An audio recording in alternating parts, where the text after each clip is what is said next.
Alors, le tableau récapitulatif, on l'a déjà esquissé. Dans ce tableau, on donne les différentes sources de variabilité. Alors, vous avez ici les formules, si je puis dire, et puis ici, vous avez l'exemple numérique. Alors, variabilité totale due au facteur résiduel, on a déjà vu 14, 4 et 10, 5, 2 et 3 pour le degré de liberté. Je calcule les carrés moyens.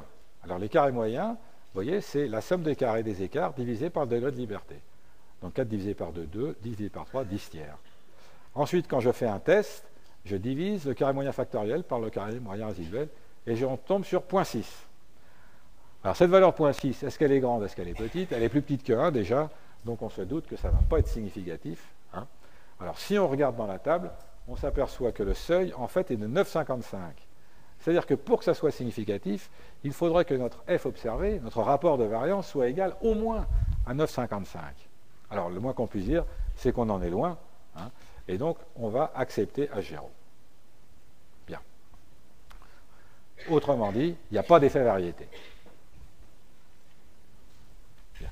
Alors, on peut calculer la probabilité critique. Alors, dans le cas précis, la loi de F à 3 et 2 degrés de liberté, elle a cette forme-là un petit peu. Alors, je reporte la valeur observée, 0,6, et puis je regarde la probabilité qui est au-dessus. Donc, la probabilité critique, qu'est-ce que c'est? C'est la probabilité d'obtenir par le seul effet du hasard, alors, je leur dis doucement, probabilité d'obtenir par le seul effet du hasard. Ce que j'entends par seul effet du hasard, c'est sous H0.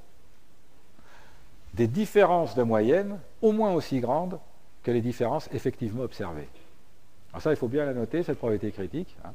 Donc c'est la probabilité d'obtenir par le seul effet du hasard. Ça, c'est important. Seul effet du hasard, c'est-à-dire que je suis sous H0, je n'ai pas d'effet variété.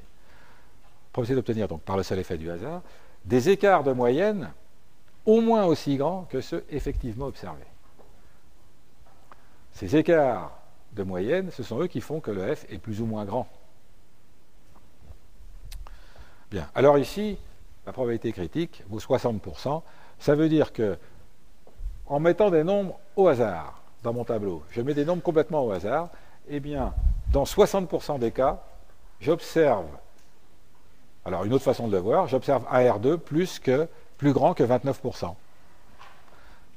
Dans 60% des cas. C'est-à-dire pratiquement toujours. Enfin, pratiquement toujours. 60%.